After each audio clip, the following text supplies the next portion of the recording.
por estar com os irmãos aqui mais uma vez, porque é Deus quem nos dá esta oportunidade, né, irmãos? A vida, ela está nas mãos de Deus. Jesus falou: trabalhai enquanto é dia, a noite vem, em que ninguém mais poderá trabalhar. Então nós temos que aproveitar o claro do dia para trabalhar. Mas o que é o claro do dia? O claro do dia é enquanto temos vida, temos força física, temos condição intelectual, tudo isso dado por Deus. Mas pode ser que chegue um tempo, e se a idade muito avançada, né? Que não seja uma pouca idade, que Deus abençoe e guarde cada um dos irmãos, que não seja uma pouca idade, mas uma idade muito avançada certamente vai nos impedir de estar constantemente aqui. E o nosso desejo, os irmãos podem ter certeza que será de estar na casa do Senhor.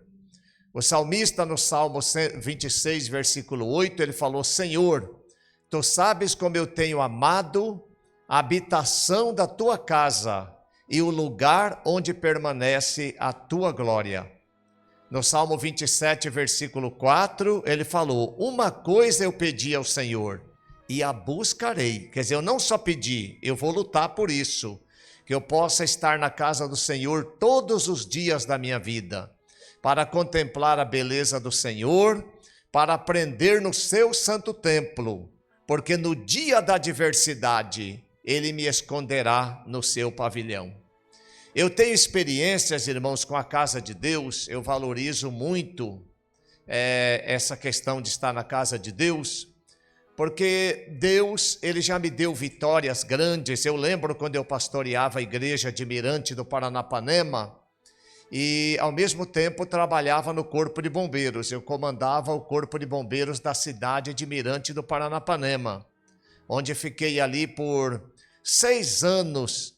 Mirante na igreja fiquei por 5 anos e 3 meses, mas depois eu fiquei mais 1 ano no bombeiro ali. Então 6 anos e meio mais ou menos eu fiquei ali no comando do Corpo de Bombeiros daquela cidade, porque depois que eu mudei, que fui para Álvares Machado, eu continuava viajando e trabalhando no bombeiro ali de Mirante.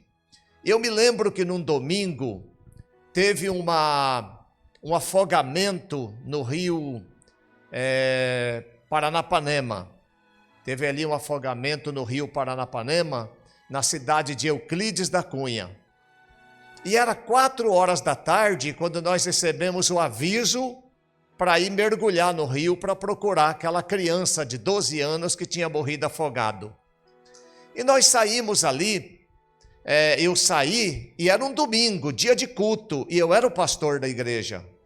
E aquele bombeiro que morava há muitos anos em Mirante do Paranapanema, ele falou: hoje o senhor não vai no culto, né? Eu falei: não, hoje eu vou no culto. Mas como assim?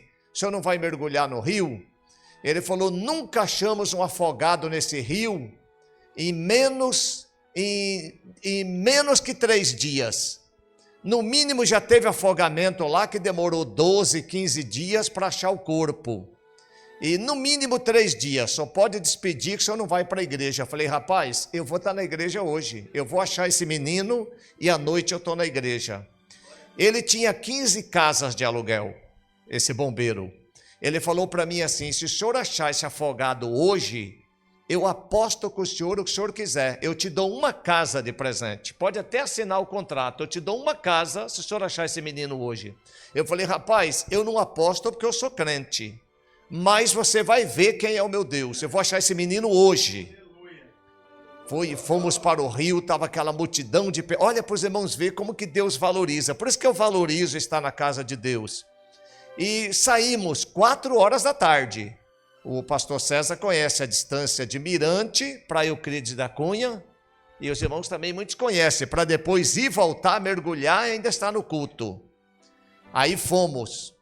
Quando eu cheguei na beira do rio ali, tinha muita gente, a cidade, a maior parte das pessoas que tiveram conhecimento desceram ali, né? Para consolar aquele pai que estava ali também desesperado com o corpo do filho. E eu coloquei a minha roupa de mergulho, assim no meio do mato tinha uma uma guaritinha assim, parecia que era uma coisa de guarda, que olhava alguém na época, não sei. Eu fui atrás daquela guaritinha ali, aliás, eu me troquei lá, né?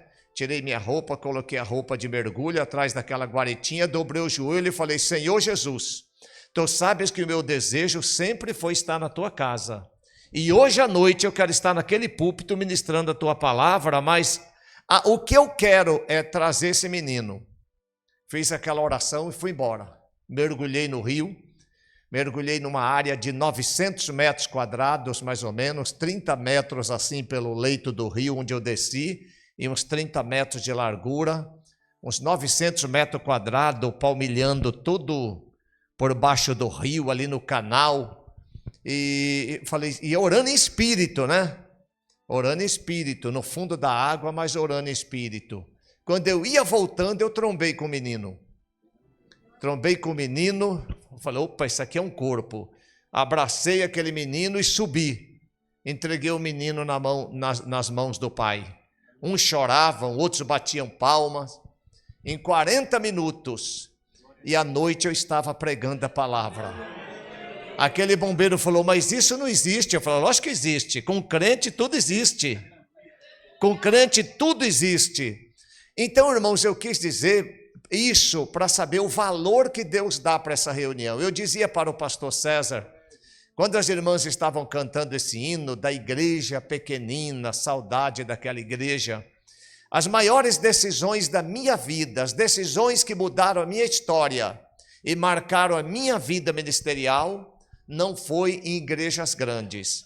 Foi num culto onde estava 4 pessoas, numa quinta-feira, num dia chuvoso, num barraco de acampamento do Sem Terra. Não era nem assentamento, porque assentamento é quando eles já entraram na terra.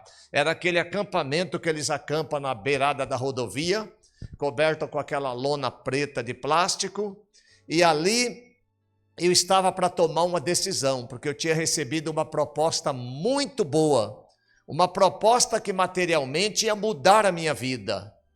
E todo mundo dizia, mas é muita sorte você receber uma proposta dessa. Eu fui visitar a cidade, conversei com o assessor do prefeito, ele falou, olha, tudo que prometeram para o senhor é realmente isso aqui. O senhor vai se dar muito bem aqui, o senhor não vai ter mais necessidade de nada. E eu voltei, mas o meu coração se fechou. Cheguei à noite em casa, um dia chuvoso, frio, eu desanimado, porque acho que você já se viu em situação assim, que você quer fazer uma coisa, mas o seu coração se entristece. E a Bíblia diz que o coração do crente, Deus fala ao coração do cristão. E à noite passou aquele irmão que o pastor César conhece, o irmão Francisco Carlos, que é um presbítero hoje em Martinópolis, tem um apelido de Carlão. Ele falou, ô irmão Marcos, vamos no Sem Terra? Falei, vamos. Chegamos ali, irmãos, naquele assentamento na beira da rodovia, aquele barraquinho ali, uma bateria de carro ligada num microfone, mas o som pior que eu já vi na minha vida. Era melhor falar sem microfone do que aquilo, porque aquilo lá era um atropelo. Não sei como que colocou. Você ia pregar. Falei, mas deixa eu falar. Não, fala com o microfone. E à medida que você falava no microfone, a luz ficava fraca, porque era tudo ligado, tudo naquela bateria. E o irmão Carlão falou, irmão Marcos, você não canta o hino? Eu falei, canto. E nós abrimos o culto comigo cantando o hino. Irmãos, quando eu comecei a cantar o hino, o poder de Deus encheu aquele lugar. Deus tomou uma irmã de idade que ela chamava Joana. Não sei se você conheceu a irmã Joana. E tinha 2 irmãs, eu, 2 irmãs e o irmão Carlão. E aquela irmã Joana começou a falar em mistério. E aquela irmã Quitéria foi interpretando os mistérios. Homem, tu foste naquele lugar. Tu recebeste uma proposta muito boa, mas ela não vem de mim. Ai de ti se tu passares a mão na minha frente. Tu verás o preço que tu vai pagar, porque tu vais ficar nessa cidade no tempo certo. Eu vou te tirar daqui para tomar conta da minha igreja, mas tu não faz aquilo que eu não mandei. Irmãos, quando eu avisei para quem me fez a proposta, ninguém acreditava. Mas você é louco rejeitar um negócio desse, rapaz? Eu não acredito. Eu falei, não vou. Não, mas já está tudo certo, nós falamos com o prefeito. Eu falei, não vou. Não. Aí podia me dar o dinheiro que desse que eu não ia mais. Onde você recebe isso? Na casa de Deus. É na igreja de Deus. É ali que nós recebemos essas maravilhas da parte de Deus. Caros irmãos, eu quero ler com vocês no capítulo 11, da segunda epístola que escreveu o apóstolo Paulo aos Coríntios. Corinto era uma cidade muito grande, uma cidade rica, ela tinha cerca de 250 mil habitantes. Era uma cidade do porte de Presidente Prudente. Mas culturalmente era uma cidade muito mais evoluída. Tinha um grande templo ali, famoso também, como em Éfeso, em homenagem a Deus Artemis ou Diana. Era uma cidade muito idólatra, uma cidade rica da época do apóstolo Paulo. E os cristãos eram muito envolvidos com as coisas do mundo. Os cristãos se prendiam muito no secularismo, nessa vida transitória, essa vida passageira. E aquilo trazia uma dificuldade muito grande para o apóstolo Paulo, porque ele queria ensinar a igreja, mas por outro lado o diabo trabalhava. Eu não sei se os irmãos sabem que o inimigo das nossas almas, ele tem uma habilidade tão grande. Eu escrevi um livro, depois eu gostaria que os irmãos, se pudessem, apreciassem esse livro. É um livro cujo título é Até que a Morte nos Separe. É um livro para casais. 100 dias, 3 meses e mais 10 dias, né? 100 dias com o propósito de restaurar e fortalecer o seu casamento. Algumas igrejas em Presidente Prudente estão fazendo uma campanha baseada neste livro. Cada dia que você lê é uma reflexão para o casal. Você lê uma dose por dia. Eu tenho até alguns retornos de pessoas que nos deram. Esses dias um pastor da igreja dele que está fazendo essa campanha mandou uma irmã falando, pastor, ele falou para a irmã fazer, irmãos, isso é como um comprimido que o casal toma uma vez por dia. E a irmã deu aquele retorno dizendo que está sendo uma coisa maravilhosa. Eu tenho recebido muitos. Depois eu quero apresentar para os irmãos, se tiverem interesse, nos procure. Aqui tem, além do pastor César que tem, o Micael tem, né? Tem mais uma irmã da congregação que tem, a senhora irmã Júlia, né? É Paula, eu pensava que era Júlia, a irmã Paula tem. Não sei se a senhora gostou do livro, irmã Paula. O que a senhora achou? Que nota que a senhora daria? Os irmãos conhecem ela, né? Se ela está lendo o livro, né? É um livro muito bom. Então, irmãos, esta palavra aqui, do capítulo 11 de 2 aos Coríntios, será uma palavra de reflexão para os irmãos, porque tem uma palavra de reflexão, né? Para a gente refletir, e tem aquela palavra que o pastor da igreja ensina. O ensino é a responsabilidade do pastor, aqui é o pastor César, então nunca a gente vem de fora para ensinar a igreja. Você pode trazer uma reflexão. Agora, o ensino, quem exige da igreja aquilo que Deus dirige é o pastor. E a gente respeita essa autoridade ministerial. Mas aqui no capítulo 11 da segunda epístola que Paulo escreveu aos Coríntios, eu não sei se eu tinha falado que é a segunda, né? Segunda epístola que Paulo escreveu aos Coríntios, diz assim, é Paulo falando sobre falsos apóstolos que havia na igreja.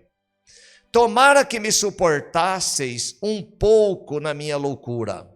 Suportai-me, porém, ainda, porque estou zeloso de vós, com zelo de Deus, porque vos tenho preparado para vos apresentar como uma virgem pura a um marido, a saber, a Cristo.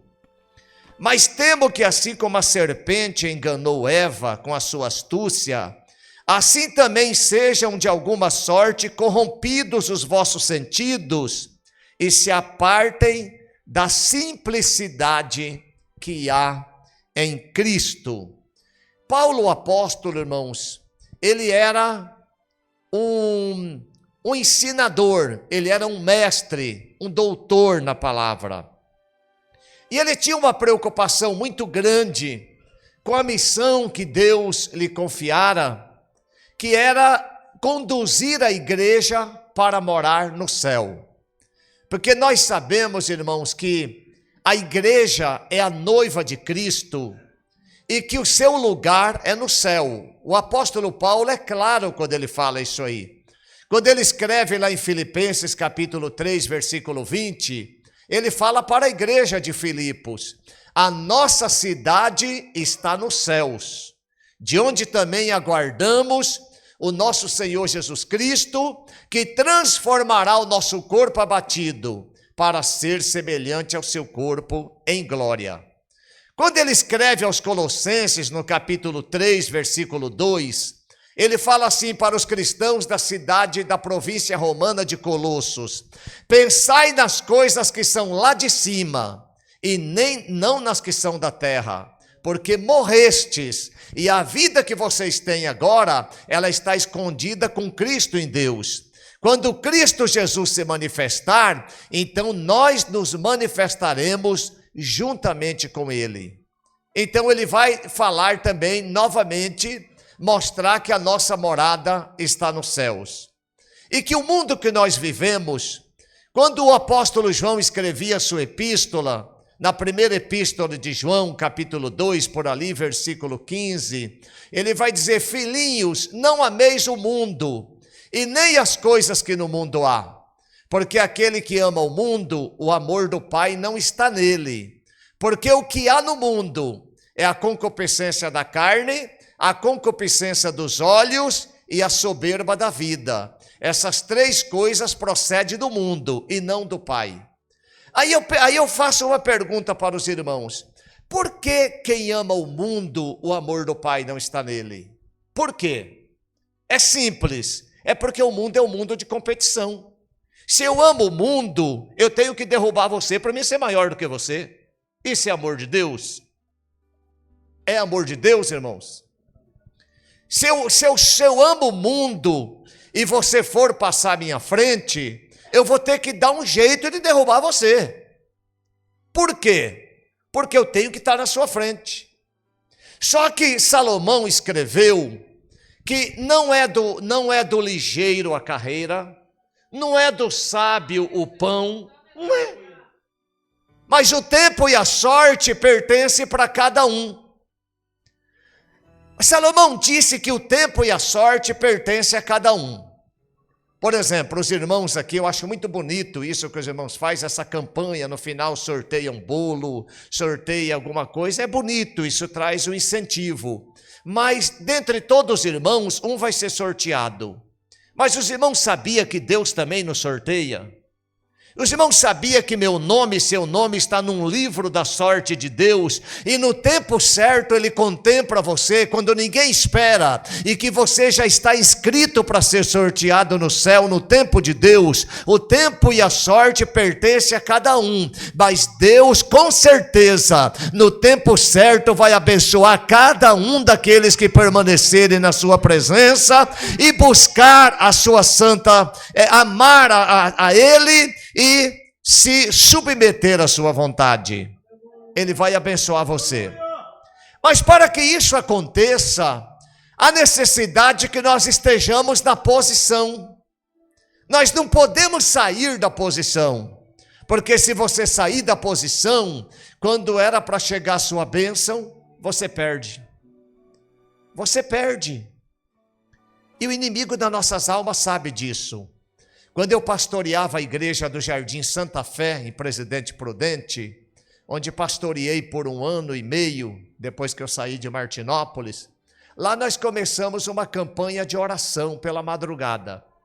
Eu trabalhava no Bombeiro de Martinópolis e mudei para Presidente Prudente, então viajava todos os dias para Martinópolis. E antes de viajar para Martinópolis, 5 horas da manhã, eu ia para a oração.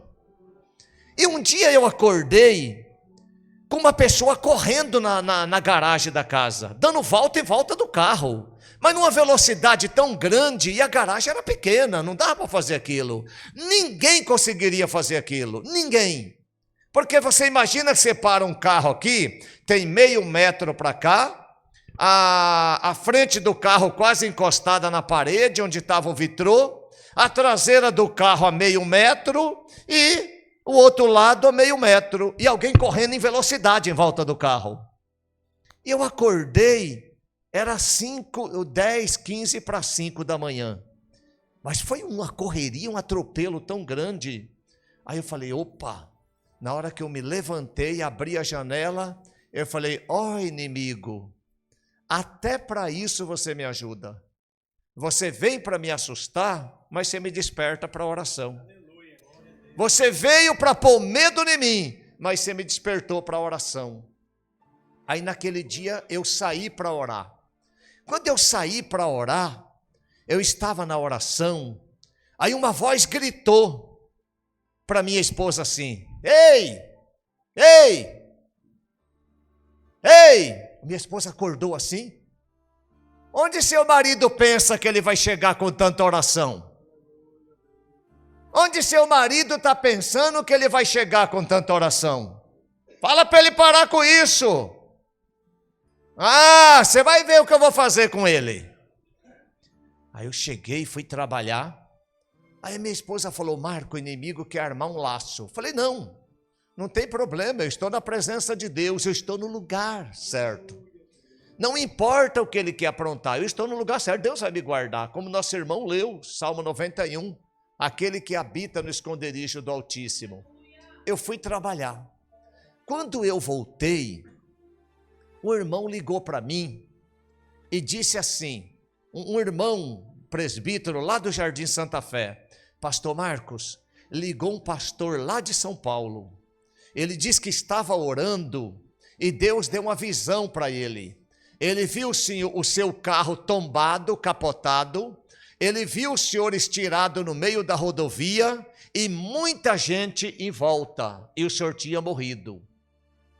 Eu falei, rapaz, eu vou fazer uma revisão nesse carro. Na época eu tinha uma Belininha 77, uma Belininha amarela. E eu falei, mas eu colocava tudo peça boa. Tudo peça boa. Eu sempre fui muito assim, não me preocupava com a aparência do carro, me preocupava que a mecânica estivesse em cima. Se o mecânico falasse, isso aqui tem meia vida ainda, eu falei, troca. Não, isso aqui gastou um pouco, mas ainda roda muito, troca. Troca, deixa o que der para fazer, se der para fazer, você faz. E eu colocava aqueles pivô de bandeja, tudo de marca Nakata, tudo novo, ainda mexia assim para ver se ele estava bem duro assim, se ele tivesse um pouquinho mole, não, isso aqui eu não quero, tinha que estar assim com aquela borracha. Eu levei lá em Martinópolis, um mecânico levantou o carro, falou, não tem nada, seu carro está perfeito, a mecânica, você é muito zeloso. Eu falei, mas será, rapaz? E eu fiquei com aquilo na cabeça. Eu falei, não, levanta de novo, deixa eu olhar de novo. Quando ele levantou, aquele parafuso do pivô de bandeja, mesmo com aquele plástico que ele vem novo, ele estava solto, até embaixo. Ele falou, rapaz do céu, esse pivô ia soltar e o senhor ia capotar no meio da rodovia. Ele apertou aquilo. Quem desapertou aquilo novo? Quem mexeu ali? Novo. Sabe como que é? Não tem um plástico nele? Não tem um plástico? Travado, é uma trava. Quem desapertou? O inimigo propõe, Deus interpõe. Mas ele permite só para mostrar para você que ele é com você. Não é o que o inimigo quer, não é o que o mundo quer que vai acontecer com você, mas é a sorte que Deus determinou para aqueles que estiver na sua presença, velando e buscando a sua face, e vocês estão na presença de Deus. Mas quando nós estamos na presença de Deus, nós nos tornamos simples. Para o mundo, isso é uma loucura. O mundo acha que é uma loucura nós estarmos aqui, cantarmos 3 hinos, ouvirmos a palavra pregada, obedecer os ensinos do pastor, colocar um terno, uma Bíblia na mão. Isso é como se fosse fanatismo. Não é, irmãos. Eu sirvo esse Jesus desde 15 anos de idade. Tem 50 anos que eu sirvo. Não é fanatismo. Não tem como eu contar os feitos do Senhor. O inimigo estará sempre presente tentando roubar a semente da palavra que Deus envia para você. A Bíblia diz que a palavra veio, o semeador saiu a semear, mas quando ele semeou, a semente que caiu na beira do caminho, quem comeu? Os pássaros. Que pássaros são esses? Eu estava evangelizando uma certa ocasião em Martinópolis, quando uma voz gritou a meus ouvidos: vai na casa do irmão fulano de tal, tem uma pessoa precisando muito de você. Eu falei, ué, será que é da minha cabeça? Eu fui. Quando eu cheguei naquela casa, saiu a esposa daquele irmão, falou, foi Deus que mandou o senhor aqui, o senhor é um anjo. Eu falei, mas o que está acontecendo? Ela falou, eu tenho um filho que veio de São Paulo, e ele veio para se despedir da família, porque ele quer dar cabo da sua vida. Ele tinha 28 anos de idade, aquele rapaz. Eu disse, ele está por aí? Ela falou, está. Falei, chama ele. Eu chamei aquele rapaz. Eu disse, o que está acontecendo com você? Ele falou, nada. Eu só vim despedir da minha família. Ele veio lá de São Bernardo do Campo, São Paulo. Não achava emprego, estava desesperado e veio dar um adeus para a sua família. Eu olhei para ele assim e falei, rapaz, eu estou vendo outra coisa na sua vida. Ele falou, o que o senhor está vendo? Ele estava como que virado para lá assim, eu estava aqui, eu estava falando assim no ouvido esquerdo dele. E ele estava olhando para lá e eu falando. Eu falei, eu estou vendo uma coisa diferente na sua vida. Eu vejo você com a Bíblia na mão. Eu estou vendo você de terno. E estou vendo você pregando a palavra. Eu estou vendo isso. Deus vai mudar a sua história. Ele falou, estou vendo também. Acabei de ver, pastor, acabei de ver. Eu falei, o que você viu? Eu estou vendo muitas cartas de baralho. Eu vejo eu tirando uma carta daquela, e quando eu tiro aquela carta, debaixo dela tem muito dinheiro, e eu vejo eu pagando cerveja para muitos amigos. Falei, não, eu não te falei isso, eu não falei isso para você. Ele falou, mas o senhor falou o quê? Eu falei, vou repetir o que eu falei. Eu estou vendo você de terno, estou vendo você com a Bíblia na mão, estou vendo você pregando a palavra, a sua vida vai mudar lá em São Bernardo do Campo. Deus vai mudar a sua história. Estou vendo, acabei de ver de novo, acabei de ver. O que você viu? Eu estou vendo bastante carta de baralho. Eu estou vendo eu levantando uma daquelas cartas. Eu vejo muito dinheiro e eu pagando cerveja para muitos amigos. Falei, rapaz, eu não te falei isso. Deixa eu fazer uma oração por você. Coloquei a mão sobre a cabeça dele e falei, espírito de confusão, sai daqui. Você quer impedir a palavra do evangelho, vai embora daqui. Quando eu terminei a oração, ele falou, o que está acontecendo comigo? O que está acontecendo? Eu falei, não sei, eu que pergunto para você. O que está acontecendo com você? Ele falou, o senhor não falava no meu ouvido esquerdo? Eu falei, falava. Então o senhor só falava e eu não via. Mas quando o senhor acabava de falar, uma outra voz falava no meu ouvido direito, mas me mostrava bastante baralho, muito dinheiro, muita cerveja, eu pagando cerveja para os amigos. Eu falei, onde que está essa visão? Você está vendo ainda? Não, ele foi embora. Eu falei, porque ele não tem autoridade mais diante da palavra. Você quer voltar para Jesus, aceitar ele como Salvador? Ele aceitou como Salvador Jesus e voltou para ser um pregador da palavra. Irmãos, olha que situação. Olha como que a coisa é real. Então o apóstolo aqui fala, tomara que me suportasses um pouco na minha loucura, porque ele exigia da igreja. Ele falava, irmãos, a verdade, irmãos, não é, se você vê uma pessoa que vai cair num poço, mesmo a irmã mais tranquila que tem aqui, você vai falar assim, não vai perto desse poço não. Ou no susto que você vai levar, você vai dar um grito tão grande. Quem que vai dar um grito tão grande para salvar aquela vida? Assim são os apóstolos, assim são os pastores. Eles não querem que as ovelhas se percam. Então quando Deus abre os nossos olhos, a gente grita, cuidado, você vai cair. Olha não, aí não. Então Paulo era esse homem. E por isso ele fala assim: olha, tomara que vocês me suportem um pouco mais da minha loucura. Suportai-me, porém, ainda, porque eu estou vendo que vocês vão cair, eu estou vendo que vocês vão escorregar, olha o perigo aí na frente. Porque pode ser que alguém fale assim: ah, eu não quero saber dessa pessoa não. Eu estava num certo lugar, numa certa ocasião, e uma voz falou assim no meu coração: diga para esse irmão que a morte está rondando ele, ela está bem pertinho dele. Aquele irmão tinha 33 anos para 34 anos de idade. Ele estava desviado da igreja. Eu pensei assim: eu não vou falar isso é muito pesado, eu não vou falar isso não. Aí aquela coisa na minha cabeça: avisa ele que a morte está rondando ele, está bem pertinho dele. Eu parei de novo, falei: eu não vou falar isso não.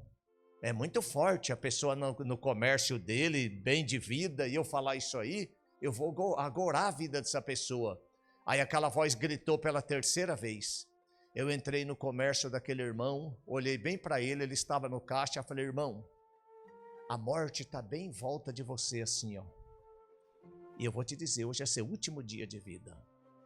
Ele olhou para mim e falou: você está louco, Marco? Você está ficando louco? Falei: não, eu não estou ficando louco. O Deus que fala comigo, ele não se engana. Hoje é seu último dia de vida na terra. Ele pegou e falou assim: depois eu penso no seu caso. Eu falei: não, você não vai pensar no meu caso, você vai pensar no seu, eu estou tentando te ajudar. Não, depois eu penso no seu caso. Aí eu saí fora assim do comércio dele, olhei para o céu, aquele céu claro.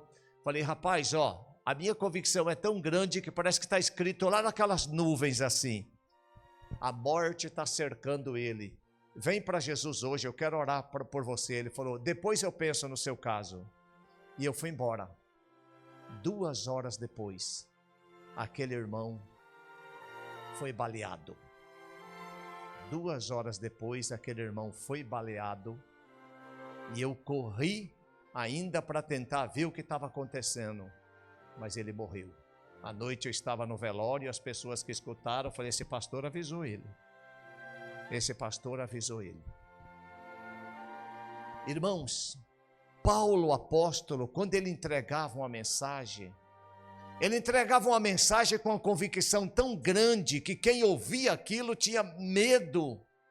Mas a mensagem não era dele, era Deus. E ele falava: eu estou zeloso de vós com zelo de Deus, porque vos tenho preparado para apresentar como uma virgem pura a um marido, a saber, Cristo. Agora, olha o medo de Paulo. Mas eu temo que assim como a serpente enganou Eva com a sua astúcia, assim também seja de alguma sorte corrompidos os vossos sentidos e se aparte da simplicidade que há em Cristo Jesus. Hoje nós vivemos uma crise no mundo evangélico, por causa, às vezes muita gente não gosta de falar isso, mas eu às vezes observo isso, e eu não vejo isso com bons olhos. Pode ser que algumas pessoas vejam, também não estou ensinando, estou dando um parecer do que eu acho. As pessoas hoje vão na praia, homens, mulheres, chega lá, se descompõem, tudo bem, mas coloca no Facebook. E todo mundo se apresentando, cada um se apresentando de uma maneira, e aquilo provoca inveja no outro, que vai também para fazer: ah, ele foi lá, eu vou lá também, e começa aquela correria. Irmãos, isso tem matado muito a espiritualidade. Isso tem matado muito a espiritualidade das pessoas, essa competição que tem surgido nessas redes sociais. Quem é que está fazendo isso? É a serpente. É a serpente que está fazendo para nos apartar da simplicidade que há em Cristo Jesus. Os irmãos querem ver como isso é sério? A Bíblia menciona 2 jardins: o jardim do Éden e o jardim do Getsemane. Esses 2 jardins, tem mais jardins, mas esses 2 ela menciona com ênfase. Jardim do Éden quer dizer jardim de delícias, jardim de felicidade. Jardim do Getsemane, no jardim do Éden estava Adão e Eva. Jardim do Getsemane, lá havia uma prensa de azeite. Ali tinha muitas oliveiras, onde Jesus fez a sua última oração, passou a noite orando e suou, e o seu suor se transformou em grandes gotas de sangue que caíam ao chão. Aquele jardim era chamado prensa de azeite. No jardim do Éden, Adão e Eva tiveram oportunidade de conversar com Satanás, mais precisamente Eva. No jardim do Éden, da felicidade que Deus colocou, onde não havia pecado, Eva conversou com Satanás. No jardim do Getsemane, Jesus conversou com Deus. Olha que contrassenso. Parece que quando nós estamos numa boa, a gente tem uma tendência para relaxar. Não é um risco que tem, ou é mentira minha? Se você tem muito dinheiro, se você tem roupas de grife, se você tem a melhor casa, se você pode fazer aquilo que você bem faz e você se sente poderoso, há uma tendência para a gente relaxar. Mas quando a gente está numa situação mais difícil, há uma tendência para a gente buscar mais a Deus para ter misericórdia da gente. É verdade ou é mentira isso? Por que muitas vezes Deus manda o vento da provação sobre o cristão? Porque Ele quer o cristão na sua presença, orando, ouvindo a sua voz. Ele não nos desampara, porque se Ele nos largar, muitas vezes nós corremos um grande risco. O grande risco, irmãos, é exatamente esse. Se não me falha a memória, é Provérbios 12 e 10. Não me lembro bem. Que diz que o crisol prova a prata e o fogo prova o ouro, mas o homem, ele é provado pelo louvor que ele recebe, pelas honrarias, que ele corre o risco de se exaltar, dele se sentir independente. Então no jardim do Éden, que era o jardim de Deus, jardim de felicidade, o homem tinha tudo para conversar com Deus, mas a mulher foi conversar com Satanás. No jardim do Éden, nós encontramos também uma outra coisa que aconteceu, que Adão e Eva, nas melhores condições da vida, desobedeceram a Deus. No jardim do Getsemane, na pior condição que a vida pode oferecer, Jesus obedeceu a Deus. No jardim do Éden, na melhor condição que os homens tinham, Adão e Eva, eles pecaram contra Deus. No jardim do Getsemane, na pior condição que Jesus estava, ele carregou o pecado de Adão e de toda a humanidade nas suas costas. Olha que diferença. No jardim do Éden, Adão pegou do fruto da mão de Eva e comeu, desobedecendo a Deus. No jardim do Getsemane, Jesus tomou o cálice da mão do Pai e bebeu. O cálice que ele dizia: Pai, se for possível, passe de mim esse cálice, todavia não seja feita a minha vontade, mas a tua. O Pai falou: não, tu terás que beber esse cálice. Que cálice era esse, irmãos? Não é que Jesus não queria morrer, não é que Jesus não queria derramar o seu sangue por mim, pelos irmãos, não era isso, não era uma covardia. Mas a Bíblia diz que Deus tinha dado a Jesus o conhecimento de todas as coisas. Ele sabia de cada prego que entraria na sua mão, e saberia da dor que cada prego daquele causaria. Ele saberia quanto doeria aqueles seus músculos sendo dilacerados, ele pendurado na cruz. Ele saberia quanto seria humilhante aquela esponja com vinagre que era usada em banheiros públicos, sendo colocado na sua boca para acalmar a sua sede. Ele sabia quanto lhe custaria. E ele falou: Pai, não tem uma outra morte, não pode ser um infarto do miocárdio, não pode ser uma cólica renal, não pode ser que alguém matasse ele de uma outra forma. O Pai falou assim: olha, este é o cálice, beba. Ó Pai, então seja feita a tua vontade. Ele tomou o cálice da mão do Pai e bebeu. E os irmãos sabem qual que é o resultado de tudo isso? Se Jesus tivesse uma morte mais simples, o seu nome não seria aclamado como é aclamado hoje. Quando Paulo escreve aos Filipenses capítulo 2, ele diz: de sorte que haja em vós o mesmo sentimento que há em Cristo Jesus, o qual, sendo em forma de Deus, não teve por usurpação ser igual a Deus, mas antes tomou a forma de servo, e foi humilhado até a morte, e morte de cruz, pelo que Deus exaltou sobremaneira, e lhe deu um nome, que está acima de todo nome, para que ao nome de Jesus todo joelho se dobre, e toda língua confesse que Ele é Senhor, para a glória de Deus Pai. Se não fosse aquele cálice, irmãos, talvez não marcaria tanto a nossa memória.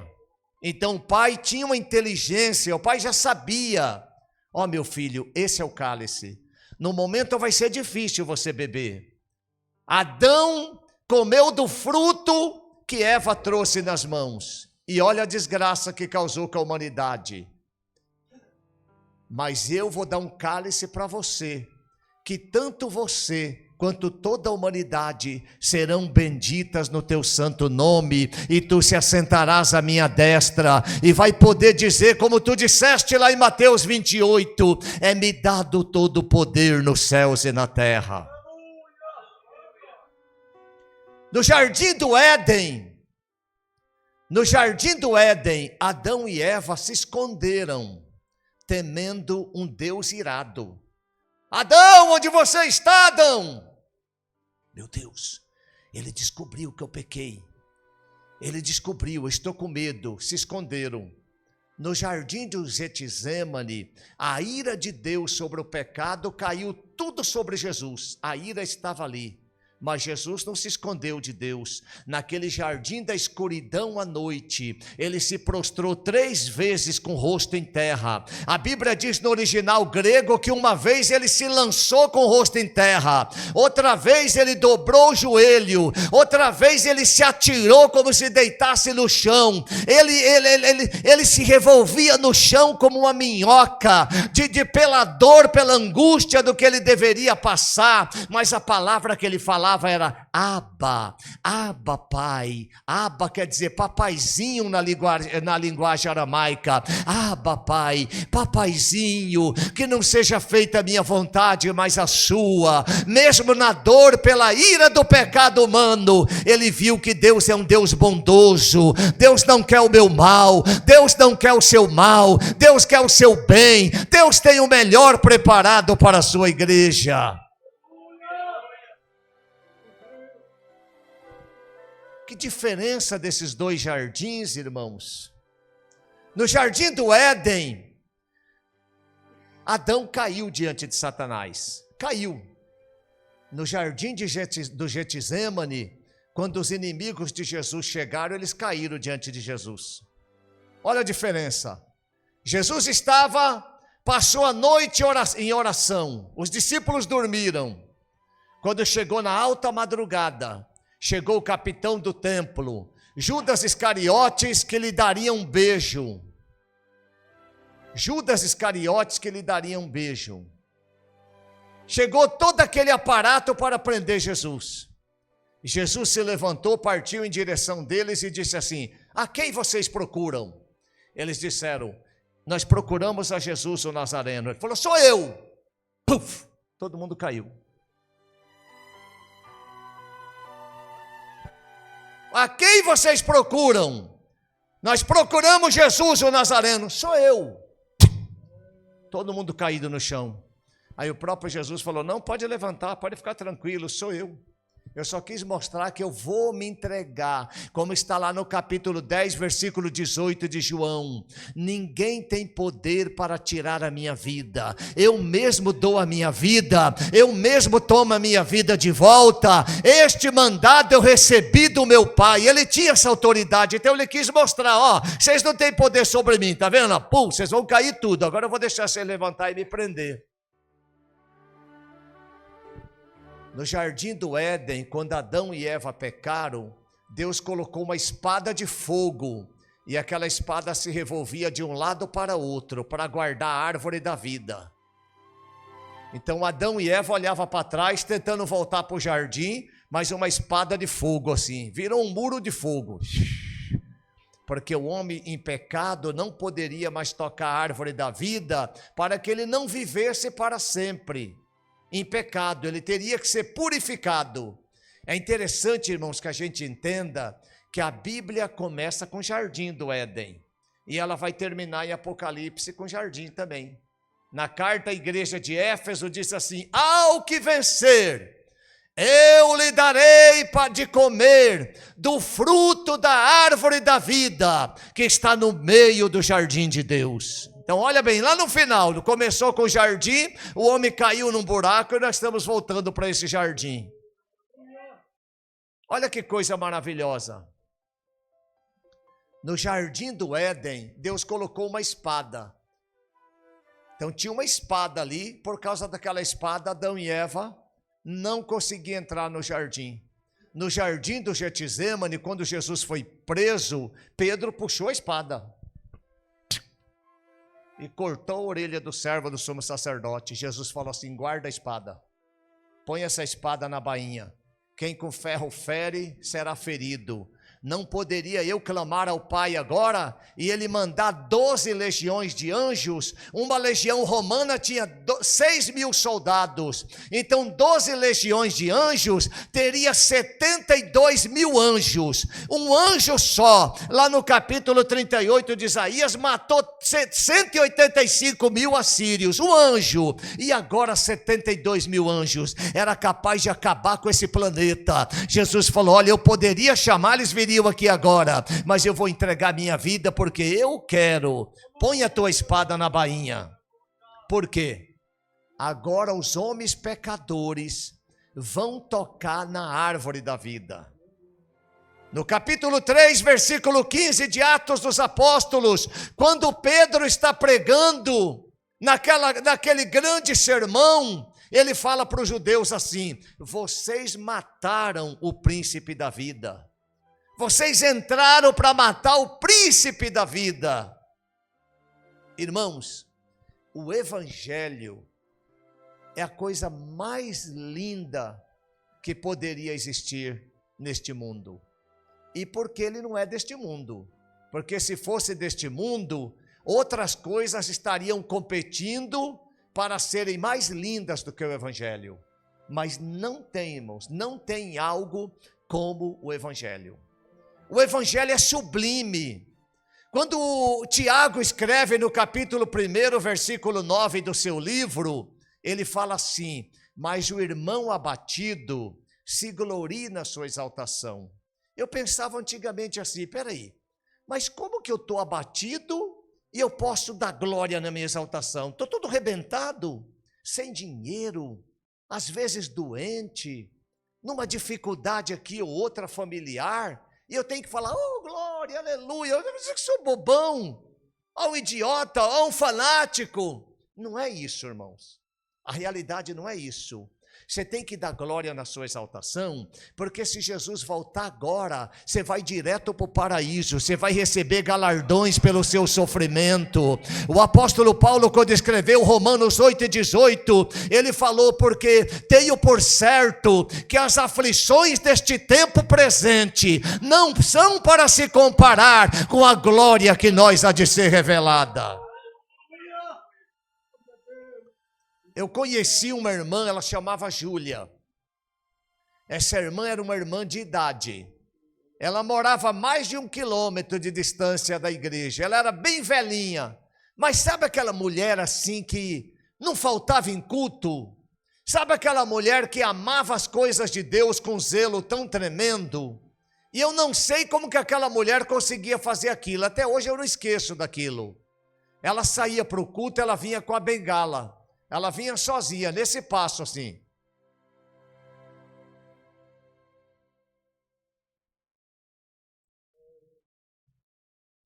Aí vocês calculam andar mais de 1 quilômetro nesse passo para vir no culto.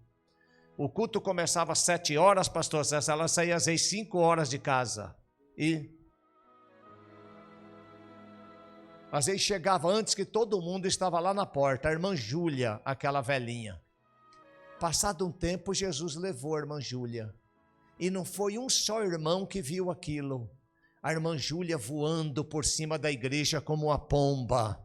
Eita, os irmãos falaram, olha a irmã Júlia, ela voando, o que aguarda eu e você no céu, o que Deus tem prometido para a sua igreja, irmãos, é aquilo que Paulo escreveu no capítulo 2, versículo 9, de 1 aos Coríntios, aquilo que o olho não viu, o ouvido não ouviu, e não subiu ao coração do homem, são essas coisas que Deus preparou para aqueles que o amam, mas Ele nos notificou pelo seu Espírito, porque o Espírito de Deus penetra todas as coisas, até as profundezas de Deus.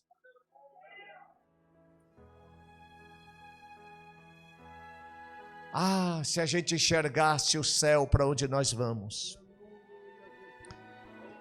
Ah, se os nossos olhos se abrissem, para nós ver a grandeza das coisas que Deus tem para o seu povo.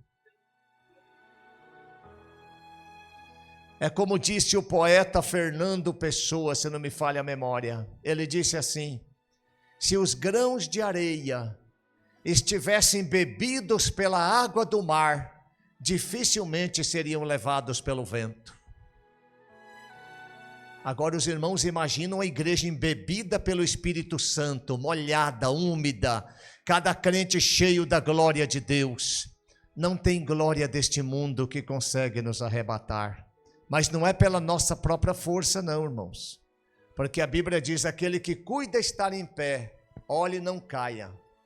Porque não nos veio nenhuma tribulação a não ser humana. Mas fiel é Deus que não nos deixará ser provados, além daquilo que possamos suportar. Mas com a própria provação nos dará uma porta de escape.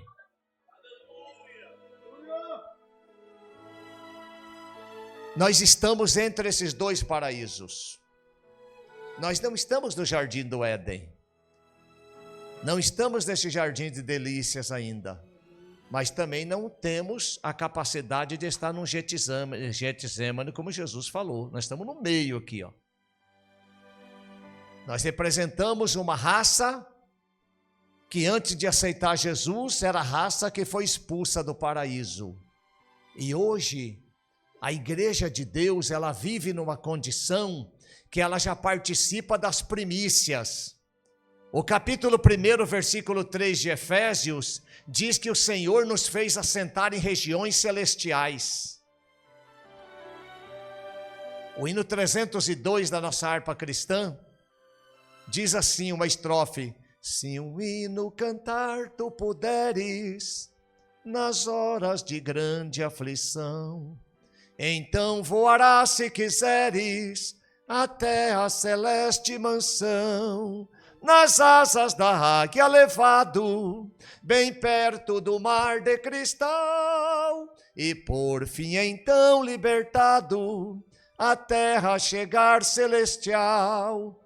Os irmãos já viram quantas ocasiões da vida que nós estamos numa aflição, preocupado com coisas que sucedem neste mundo. Mas o capítulo 4, versículo 18,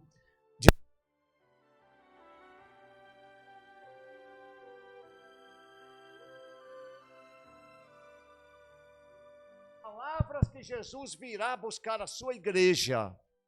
A nossa morada não é aqui. Um dia nós veremos, nós não temos ideia ainda, a mínima ideia nós não temos, do lugar que nós vamos morar e da glória que nós será revelada. Que Deus abençoe esta igreja no nome de Jesus.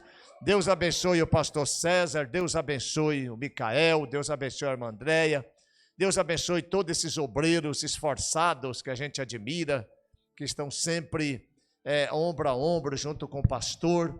Deus abençoe todos vocês em nome de Jesus, e que nós possamos estar orando uns pelos outros. Os irmãos orem também pelo nosso ministério, para Deus nos guardar, nos usar e nos ajudar para que possamos fazer a sua vontade. Que Deus abençoe a todos em nome de Jesus. Glória a Deus, que bênção, né, meus irmãos? Quantos estão alegres com esta palavra para nós, digam amém. É tão gostoso quando a gente volta para a realidade do Evangelho, né, irmãos? Quando a gente volta que o céu é muito melhor do que o mundo, né? Apóstolo Paulo, escrevendo a carta de Tito, no capítulo 2, o verso 13, ele diz, ensinando-nos que, renunciando à impiedade, às concupiscências deste mundo, né? Ele vai dizer, não deixando de ser moldado pelo mundo atual. A igreja de hoje está sendo moldada pelo mundo, ao contrário da Bíblia. O que a Bíblia prega para a gente não moldar, a gente correr da concupiscência do mundo, dos desejos do mundo, ainda que temos que pagar um preço muito caro para isso, mas nós aguardamos o versículo 13, a viva esperança. A glória de Cristo a qualquer hora dessa será manifestada para a igreja verdadeira, a igreja que foi pregada aqui, a igreja virgem, a igreja santa, a igreja que zela pela sua santidade. E nós aguardamos o arrebatamento da igreja, irmãos. Que bom que nós tenhamos palavras mais vivas ainda, cada dia mais. Palavras que venham nos moldar a ser mais crente, a valorizar o momento sagrado, o momento com Deus, irmão. Senão o evangelho fica muito barato. Se eu chegar na igreja só esperando uma bênção, uma vitória, uma cura, é muito barato esse evangelho, mas nós sofremos, rejeitamos a corrupção do mundo, a concupiscência da carne, nós rejeitamos tudo isso, nós sofremos por amor a Cristo, porque nós aguardamos a esperança e o aparecimento da glória de Deus. Aleluia, quantos ficaram alegres com esta palavra, fiquem em pé, vamos agradecer a Deus. Aleluia, aleluia, aleluia, é tempo de se voltar. Pastor Marcos vai ficar lá no final, irmãos, e se você quiser adquirir um exemplar do livro dele, vocês vão estar ajudando o servo de Deus, amém, meus irmãos? Pastor Marcos não cobra nada para vir aqui, viu, irmãos? Sempre gosto de dar uma oferta de amor para ele, mas ele nunca pediu. Então, os irmãos que puderem ajudar ele lá comprando o livro, né, que ele sempre faz com muito carinho, com muito amor, os irmãos façam isso. Nós vamos estar orando a Deus, irmãos, agradecendo a Deus, também orar pela vida dos irmãos que dizimaram na casa do Senhor no dia de hoje, irmã Maria Aparecida Cunha Vaz, pastor César Antônio Simões, irmão Paulo Tainã, irmã Daiane Simões, Montelina, irmã Maria Aparecida Dantas, irmã Valcilene. Nós vamos estar orando pela vida desses irmãos. Se vocês estiverem aqui, venham à frente, irmãos, esse nome, os nomes que foram citados aqui, venham receber a oração. Nós somos gratos a Deus pela esses irmãos que são coluna da igreja, né? Se a igreja ela tem sido avante, porque esses irmãos são fiéis na casa do Senhor e sustenta a obra de Deus. Então nós vamos estar orando pela vida deles também. E se tiver alguém que precisa receber aqui a oração da fé, a oração que cura, que faz milagre, aqueles que crêem no poder da oração, da fé e precisa de um milagre hoje, pode vir à frente, nós vamos orar por você também, já englobar você nesta oração, em nome de Jesus. Eu vou pedir para que os obreiros abençoem os irmãos que estão ali e precisa receber a oração da fé com óleo. Se tiver alguém que está enfermo, irmão, e precisa ser ungido, vem mais à frente aqui, só para os irmãos identificar você que precisa ser ungido, vem e dá um passinho mais à frente, tá bom? Aí os irmãos vão estar ungindo, aqueles que realmente precisam receber a oração da fé com óleo de unção, amém? Os irmãos, estende as mãos para cá, vamos orar e abençoar esses irmãos que aqui estão. Querido Deus, eterno Pai, nós somos gratos a Ti, Pai, por tudo que nós recebemos aqui nesta noite, Pai. Te louvamos pela Tua palavra, te agradecemos, Senhor, por tudo que o Senhor tem feito em nosso favor.